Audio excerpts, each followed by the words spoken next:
What's going on, guys? It's UrAvgConsumer, and today we got our hands on the brand new 16-inch MacBook Pro. Now, we've been hearing rumors about this for a while now, and I gotta say, I am happy that they were true because this thing is a beast. But we're gonna go over all of that and what you get inside of the box. So let's get right into it. Ooh, when was the last time I said that? Let's open this guy up. So this is the 16-inch model, but what's interesting is that Apple is no longer selling the 15-inch model. This is basically replacing it. So this isn't going to cost more or anything like that. It's gonna be the same price. So we got a little tab over here. Now what else we got? Let's see, we got of course, a USB Type-C cable. This is a new wall charger actually.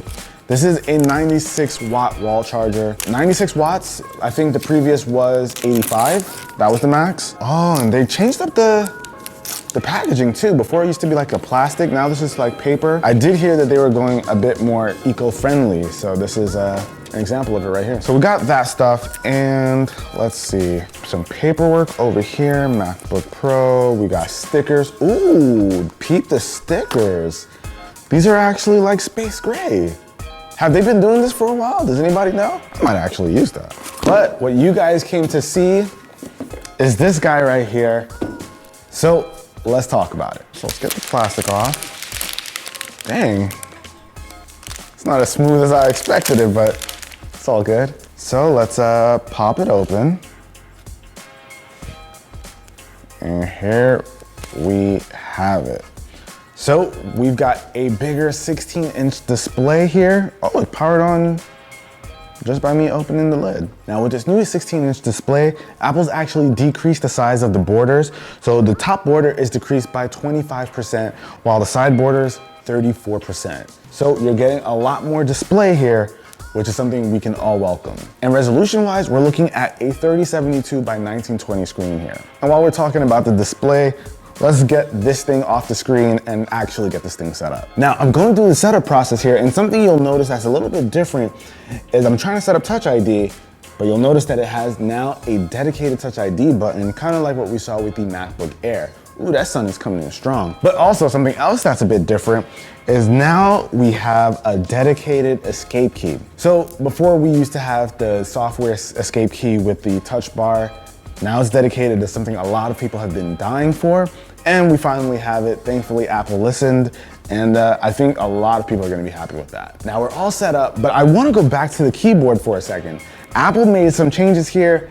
They've listened to the feedback, and they've gotten rid of the butterfly switches. So now it's going to be a similar experience to something like the Magic Keyboard with the iMac Pro. So you're gonna get a little bit more travel with the keys, you're just gonna get a more satisfying click when you type, and not only that, they changed the little arrow keys, so now this is like more of a T.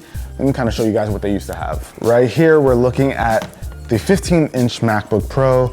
You guys can kind of see right here, we've got different keys and much flatter keys. So this is going to be a much nicer typing experience. I was actually able to compare this to the 2015 MacBook Pro, and it kind of reminds me of that, but even more satisfying, and I really like that keyboard. But while we're here and we've got the 15-inch, let's do some more side comparisons. You'll notice that this MacBook Pro actually has a slightly bigger footprint. It's just ever so slightly wider, and it also is a bit thicker. But with it being a larger display, it doesn't feel like it's a bigger laptop altogether. They actually feel very similar. So the experience in just holding these and traveling with them the difference will be negligible for sure. I think this is also 0.3 pounds heavier.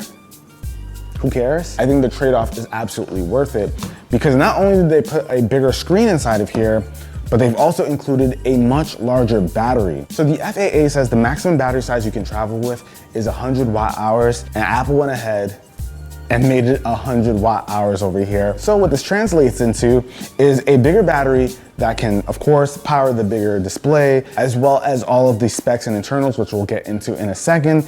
And it'll give you an extra hour of battery life compared to the previous 15-inch MacBook Pro. So Apple went all out with the battery capacity. This is the maximum that we currently can achieve. Now, even though this is the maximum size battery capacity that you can put inside of a MacBook or any laptop, Apple's still gonna be able to do some engineering and working with the chemistry of the batteries to still improve battery life in the future, so it doesn't all stop here. So let's go over the specs that you're gonna be able to get with this guy. So you can grab it with a 2.6 gigahertz 6-core Intel Core i7 processor, as well as a 2.3 gigahertz 8-core Intel Core i9 processor. So you can pick between those two chips. You'll also get AMD Radeon graphics. You get the 5300M or you can get the 5500M. You can also get up to 8 gigabytes of VRAM, as well as up to 64 gigs of RAM, guys. That's absolutely insane. But not only that, you're also gonna be able to get up to 8 terabytes of storage on this guy. Apple has ridiculously fast SSDs, and being able to get 8 terabyte option is just mind-blowing, but I promise you guys, it is going to break the bank, like destroy it.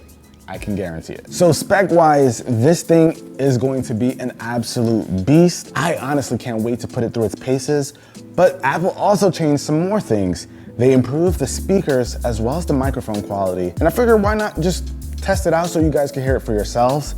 It's actually really impressive. So we've got 6 speakers inside of here and 2 subs on each side.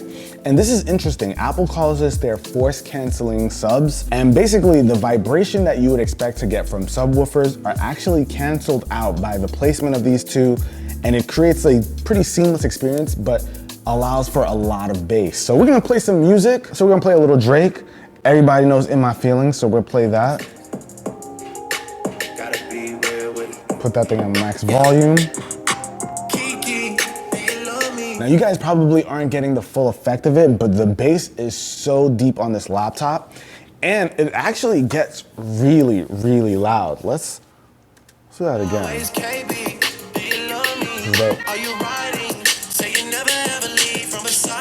I think it's pretty safe for me to say that these are easily the best speakers that I've ever heard on a laptop. And Apple surprisingly improved the mic quality that you get out of here. So they've got a 3-mic array here, and it's supposed to be a studio quality microphone. And with this, you're gonna be able to cut down on a lot of the noise that you hear in the background. So that hissing, you're not really gonna get that here. So it should lead to better recording, video calls if you wanna do FaceTime. By the way, the front-facing camera is still the same. That mic quality is going to be improved, and let's give that a little test. Okay guys, so right now we are testing out the mic quality that you get from the new 16-inch MacBook Pro, and hopefully it sounds pretty good.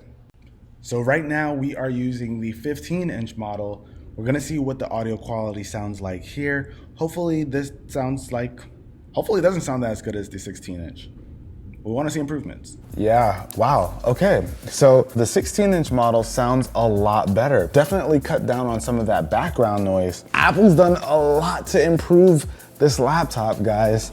And what's awesome is that it's not a more expensive option or anything like that. This is pretty much just going to be replacing the old 15-inch model. So it's nothing but upgrades here. And I think a lot of people are going to be pretty stoked about this. But that about wraps it up, guys. Hopefully you enjoyed this video. You got a little insight into what the 16-inch model offers. Now there's a lot that this laptop's gonna be capable of that we haven't talked about here. So if you guys wanna see an in-depth review, definitely leave a like down below, as well as a comment letting me know what you think. And I'll catch you guys in the next one. Till then, it's your average consumer. Peace.